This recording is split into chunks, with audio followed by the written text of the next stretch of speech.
وزیر صاحب آپ سے، کیونکہ جو ہم دیکھ رہے ہیں کہ اس وقت ایک فتنۃ الخوارج اور ایک دہشت گردی کا فریب پھر پاکستان کے اوپر جس طرح لادنے کی کوشش کی جا رہی ہے، اس میں افغان طالبان جو ہے، ان کی حکومت جو ہے وہ اس کے راز افشا ہو چکے ہیں۔ پکتیا میں جس طرح پاکستان نے آپریشن کیا اور اس کے بعد سے اب تک جو ان کا ایک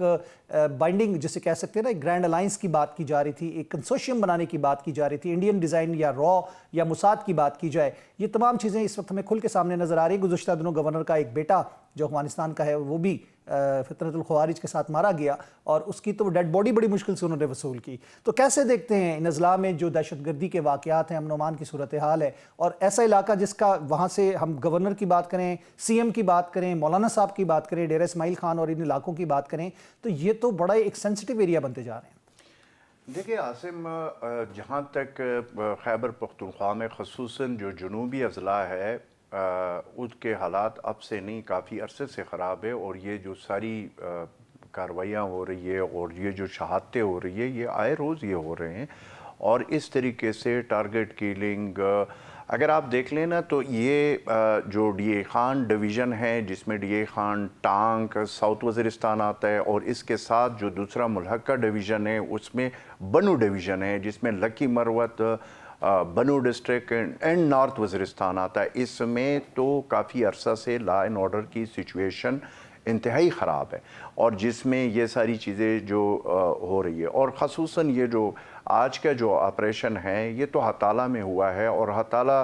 ہمارے خیبر پختونخوا جو چیف منسٹر صاحب ہے، یہ وہاں پہ ان کے زمینیں بھی ہیں، یہ اسی ٹیریٹری ہے جو آپ نے بات کی نا کہ ان کا تعلق بھی وہاں سے۔ تو اس وقت صورتحال وہاں پہ انتہائی گمبھیر ہے۔ پھر وہ کورم والا مسئلہ بھی ہے، یہ بھی جنوبی اضلاع میں آتا ہے۔ اب کورم ڈسٹرکٹ میں کتنے عرصے سے حالات خراب ہے، 3.5-4 مہینے ہو گئے، مین شاہراہ بند ہے، جرگے ہو رہے، یہ ہو رہا ہے، بٹ مین روڈ جب کھلے گا تو ہم تب کہیں گے کہ وہاں پہ امن ہے، وہاں پہ پیس ہے، کہ عام بندہ آ جا اپنی مرضی سے جا سکے۔ لیکن دوسری طرف پھر ہم یہ بھی سنتے ہیں کہ جہاں پہ یہ کارروائیاں ہو رہی ہے، تو دوسری طرف یہ بھی سنتے ہیں کہ خیبر پختونخوا کے چیف منسٹر نے خود کہا، بارہا کہا کہ ہم ایک وفد بھیجنے جا رہے ہیں، کابل بھیجنے جا رہے ہیں، وہاں پہ مذاکرات کی بھی بات ہو رہی ہے۔ اب دیکھیں یہ دونوں جو چیزیں ہیں، اور وہاں پہ جو پرائمریلی ریسپانسبلٹی ہے، اس میں تو کوئی ڈاؤٹ نہیں ہے کہ وہ خیبر پختونخوا حکومت کی ہے، بٹ انفارچونیٹلی ہماری جو فیڈرل حکومت ہے اس نے بھی خیبر پختونخوا سے اپنے آپ کو بالکل کٹ آف کیا ہوا ہے۔ دیکھیں اگر ملک کا وزیر اعظم ہے تو پورے ملک کا ہے نا جی، وہ کورم کا بھی ہے، وہ ساؤتھ وزیرستان کا بھی ہے، کے پی کا بھی ہے، وہ یا وزیر دفاع ہو یا انٹیریئر منسٹر ہو، یہ پورے ملک کے ہوتے ہیں۔ تو لگتا ایسے ہے کہ ایسی جگہوں پہ جہاں پہ یہ جو اضلاع آپ نے بتائے، وہاں پہ چیف منسٹر خیبر پختونخوا ہو، ایون گورنر ہو، ایون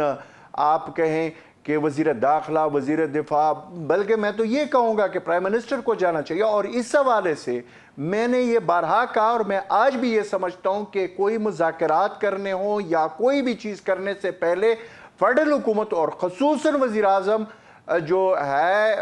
شہباز شریف صاحب، وہ ایک میٹنگ بلائیں جس میں تمام اسٹیک ہولڈر کو بلا کر، جب تک یہ بیٹھ کر یہ مسئلہ حل نہیں کیا جائے گا تو خیبر پختونخوا کے جنوبی اضلاع کے میں آپ کو بتا دوں یہ حالات بگڑتے گئے اور بگڑتے جا رہے ہیں۔